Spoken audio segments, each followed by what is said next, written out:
Hello बच्चों, good morning. कैसे हैं बच्चों? उम्मीद कर रहे हैं बच्चों आप लोग अच्छे होंगे और अब आप लोग अपने घर पर रहकर स्टडी शुरू कर चुके होंगे। तो बच्चों आज हम लोग हायर परचेज सिस्टम को पढ़ेंगे, लेकिन हायर परचेज सिस्टम के अंतर्गत जिस टॉपिक को आज हम पढ़ने वाले हैं वो हमारा है when rate of interest is not given। इसका मतलब कि अगर क्वेश्चन में इंटरेस्ट का रेट जब नहीं दिया हुआ है तो उस सिचुएशन में हम किस प्रकार से इंटरेस्ट को कैलकुलेट करेंगे। तो वैसे बच्चों जो हमारी वीडियो से पहली बार जुड़ रहे हैं उन सभी बच्चों से रिक्वेस्ट है कि हमारे वीडियो को लाइक एंड सब्सक्राइब करना ना भूलें। तो बच्चों स्टार्ट करते हैं आज के टॉपिक को। देखिएगा बच्चों, कहता है कि जब इंटरेस्ट का रेट अगर क्वेश्चन में नहीं दिया हुआ है तो उस सिचुएशन में हम इंटरेस्ट को कैलकुलेट कैसे करते हैं। तो उसके लिए हमारे पास 3 मेथड गिवन है। पहला मेथड जिसे हम लोग कहते हैं इनवर्स प्रोग्रेसिव मेथड, सेकंड जिसे हम लोग कहते हैं प्रोपोर्शन मेथड और थर्ड जिसे हम लोग कहते हैं प्रोडक्ट मेथड। अब यहाँ पर बातें आती है कि बच्चों इनवर्स प्रोग्रेसिव मेथड या प्रोपोर्शन मेथड या प्रोडक्ट मेथड हम कब यूज करते हैं, क्योंकि ये आपके क्वेश्चन में गिवन नहीं रहेगा कि कौन से मेथड से क्वेश्चन को सॉल्व करना है। तो ये आपको क्वेश्चन को पढ़ने के बाद समझना होगा कि कौन से मेथड के माध्यम से, कौन से मेथड के द्वारा हम उस क्वेश्चन को सॉल्व करेंगे। तो इनवर्स प्रोग्रेसिव की पहचान हम कैसे करेंगे, या प्रोपोर्शन मेथड की पहचान कैसे करेंगे, या प्रोपोर्शन या प्रोडक्ट मेथड की पहचान कैसे करेंगे। इसके लिए हमें सबसे पहले ये जानना होगा कि जो हमारा अमाउंट ऑफ इंस्टॉलमेंट है या टाइम पेमेंट ऑफ इंस्टॉलमेंट है वो किस प्रकार का गिवन है। समझिएगा, कहता है कि अगर अमाउंट ऑफ इंस्टॉलमेंट आपका इक्वल है और टाइम इंटरवल ऑफ पेमेंट भी आपका इक्वल है, उस सिचुएशन में हम कौन से मेथड को फॉलो करेंगे। उस सिचुएशन में हम फॉलो करेंगे इनवर्स प्रोग्रेसिव मेथड को।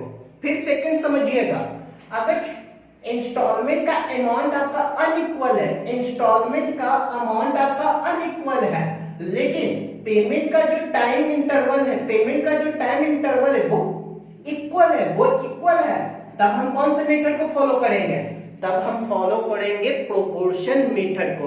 और थर्ड कहा गया है बच्चों कि जब आपका इंस्टॉलमेंट का अमाउंट अनइक्वल है और पेमेंट का इंटरवल भी अनइक्वल है तो उस सिचुएशन में हम प्रोडक्ट मेथड को फॉलो करेंगे।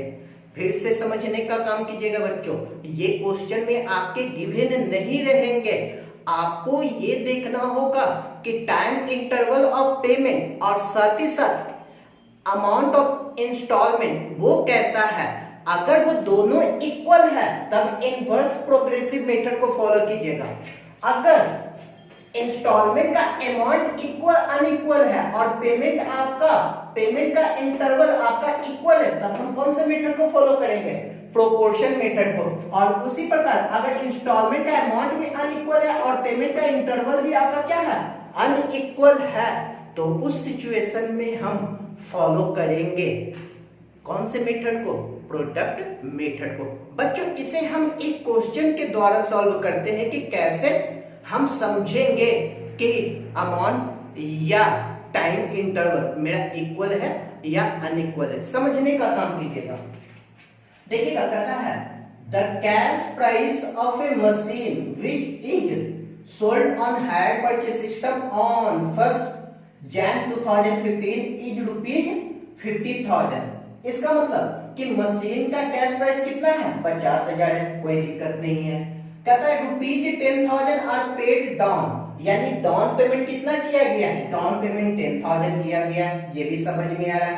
And the balance in 4 equal annual instalment, और जो हम बैलेंस पे करेंगे, इसका मतलब कि जो बचा हुआ बैलेंस पे करेंगे वो हम किस रूप में पे करेंगे, 4 इक्वल एनुअल इंस्टॉलमेंट। अब जरा यहां पर देखिएगा कि जो हमारा पेमेंट का जो टाइम इंटरवल है, पेमेंट का जो टाइम इंटरवल है वो कैसा है, इक्वल है। फिर से समझिएगा, कहता है balance in 4 equal instalment, 4 equal annual instalment, यानी कि जो एनुअल पेमेंट करने का इंस्टॉलमेंट है वो हमेशा कैसा है, इक्वल है।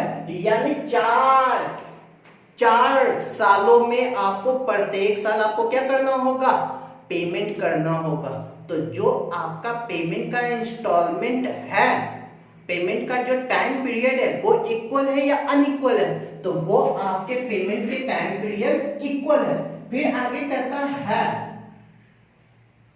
ऑफ ₹11,000 ईच, और जो आपका इंस्टॉलमेंट का अमाउंट भी है वो भी कितना है, वो भी कहता है 11,000 ईच है, यानी 11,000 प्रत्येक साल आपको पेमेंट करना है। मुझे बताइएगा बच्चों, यहाँ पर कौन से मेथड को फॉलो करेंगे, यहाँ पर मेथड को फॉलो करेंगे इनवर्स प्रोग्रेसिव मेथड। आगे कहता है it should be noted that each of these instalment include interest on outstanding balance. ऐसे भी आपको मालूम होगा बच्चों कि आपके इंस्टॉलमेंट में इंक्लूड होते हैं इंटरेस्ट, तो इसमें कोई बताने वाली बात नहीं है। आगे कहता है find out the amount of interest, आपको क्या निकालना है, इंटरेस्ट का अमाउंट निकालना है। क्लियर है बच्चों? तो यहाँ पर हम कौन से मेथड को फॉलो करेंगे, यहाँ पर हम फॉलो करेंगे इनवर्स प्रोग्रेसिव मेथड, क्योंकि इंस्टॉलमेंट का जो पीरियड है वो कैसा है, इक्वल है। 4 इक्वल एनुअल इंस्टॉलमेंट में तो पीरियड जो है वो इक्वल है, और जो अमाउंट भी है वो भी, पेमेंट का अमाउंट भी है वो भी आपका कैसा है, पेमेंट का अमाउंट भी है वो भी आपका कैसा है, इक्वल है। तो कौन से मेथड को फॉलो करेंगे, इनवर्स प्रोग्रेसिव मेथड को फॉलो करेंगे। क्लियर है? अब यहाँ पर देखते हैं कि कैसे इस क्वेश्चन को हम लोग सॉल्व करेंगे, समझने का काम कीजिएगा। जब हम इसे सॉल्व करेंगे बच्चों, तो कैलकुलेशन ऑफ इंटरेस्ट के अंतर्गत हमें 4 कॉलम बनाना होगा।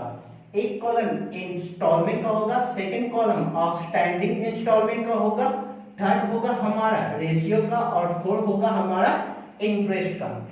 तो मुझे कितने इंस्टॉलमेंट में पेमेंट करना है, मुझे 4 इंस्टॉलमेंट देना है।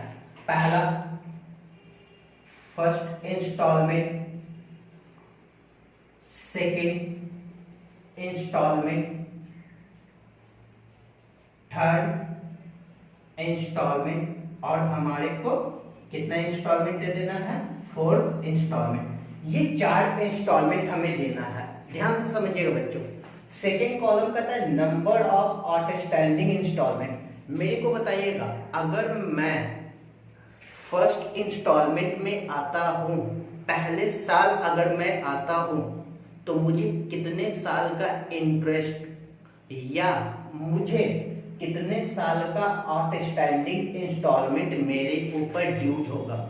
अगर 4 सालों के लिए है तो मैं कहूंगा कि 4 इंस्टॉलमेंट मेरा पहले साल का आउटस्टैंडिंग होगा। फिर से समझिएगा बच्चों, अगर मुझे 4 इंस्टॉलमेंट में मुझे पेमेंट करना है और पहले साल अगर मेरे इंस्टॉलमेंट का आउटस्टैंडिंग बैलेंस देखना है, आउटस्टैंडिंग इंस्टॉलमेंट देखना है, तो वो पहले साल का आउटस्टैंडिंग इंस्टॉलमेंट कितना होगा, मैं कह सकता हूं कि 4 आउटस्टैंडिंग इंस्टॉलमेंट होगा, क्योंकि अभी तक तो मैं किसी इंस्टॉलमेंट को पे नहीं किया। जब पे नहीं किया हो तो 4 इंस्टॉलमेंट में पे करना है, तो चारों का चारों मेरे ऊपर क्या होगा, आउटस्टैंडिंग होगा। तो पहले साल का मेरा कितना आउटस्टैंडिंग, 4।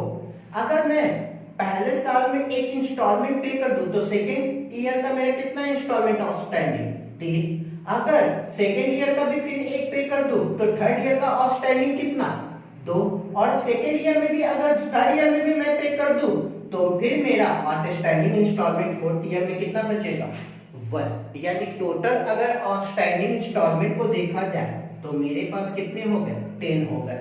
तो रेशियो कितना बनेगा बच्चों, रेशियो तो आप लोगों को बनाना आता है 4/10, 3/10, 2/10 और 1/10। ये तो मेरा क्या हो गया बच्चों, ये मेरा कैलकुलेशन ऑफ इंटरेस्ट। लेकिन कितना इंटरेस्ट होगा, पहले हमें ये तो जानना होगा कि कैसे हम इंटरेस्ट को देखें। ध्यान से समझिएगा बच्चों, अगर मेरा कैश प्राइस देखा जाए, अगर मेरा कैश प्राइस देखा जाए तो टोटल मेरे कितने रुपए के कैश प्राइस है, 50,000 के। कोई दिक्कत तो है नहीं, नहीं सर जी। सेकंड देखो, डाउन पेमेंट मैंने कितना किया, डाउन पेमेंट मैंने किया, डाउन पेमेंट मैंने कितना किया, डाउन पेमेंट मैंने 10,000 किया। और इंस्टॉलमेंट मुझे कितना देना है, अगर इंस्टॉलमेंट मुझे देना है तो 11,000 का कितना 4, 11,000 का कितना 4। यानी मैं कह सकता हूं कि 11,000 का अगर मैं 4 इक्वल इंस्टॉलमेंट दूं तो मेरे को टोटल कितना देना होगा 44,000। इंस्टॉलमेंट में 44,000 और 10,000 कैश प्राइस में, इंस्टॉलमेंट में 44,000 और 10,000 मेरे कैश प्राइस में, टोटल मेरे कितने पेमेंट करने पड़ेंगे, टोटल मुझे हायर परचेज प्राइस कितना पेमेंट करना होगा, हायर परचेज प्राइस पेमेंट करना होगा 54,000। टोटल मेरे को हायर परचेज प्राइस कितना पे करना होगा 54,000 का। और मेरा कैश प्राइस कितना है, मेरा कैश प्राइस है 50,000। तो बच्चों आपको पता है कि हायर परचेज प्राइस और कैश प्राइस के बीच में जो अंतर होते हैं वो हमारा क्या कहलाता है, इंटरेस्ट। तो मैं कह सकता हूं कि मेरा टोटल 4 सालों का इंटरेस्ट कितना होगा, तो 54,000 माइनस 50,000 इक्वल टू ₹4,000। यानी ये 4,000 मेरे कितने के हैं, पूरे 4 सालों के हैं। अगर 4 सालों के मेरे 4,000 है और मेरा रेशियो मैंने निकाल के रख दिया है, तो क्या प्रत्येक साल का मेरा इंस्टॉलमेंट के साथ इंटरेस्ट पता चल जाएगा या नहीं। हाँ बच्चों, तो आसानी से अब हम इसका इंटरेस्ट कैलकुलेट कर लेते हैं। 4,000 इंटू 4/10, तो पहले साल का इंटरेस्ट मेरा कितना होगा 1,600। उसी प्रकार सेकेंड ईयर का 4,000 इंटू 3/10, तो सेकेंड ईयर का कितने हो जाएंगे 1,200। थर्ड का कितने हो जाएंगे 4,000 इंटू 2/10, तो थर्ड ईयर का कितने हो जाएंगे, थर्ड ईयर के आपके हो जाएंगे 800। और 4,000 इंटू 1/10 ₹400। तो इस प्रकार से बच्चों हम अपने इंटरेस्ट का कैलकुलेशन कर सकते हैं। कौन से मेथड के अंतर्गत, इनवर्स प्रोग्रेसिव मेथड के अंतर्गत। तो बच्चों तो ये था आपका इनवर्स प्रोग्रेसिव मेथड के अंतर्गत क्वेश्चन को कैसे सॉल्व किया जाता है। नेक्स्ट वीडियो में बच्चों हम प्रोपोर्शन मेथड और प्रोडक्ट मेथड को भी समझेंगे। तो आज के लिए बच्चों इतना ही, मिलते हैं नेक्स्ट वीडियो में। थैंक यू बच्चों।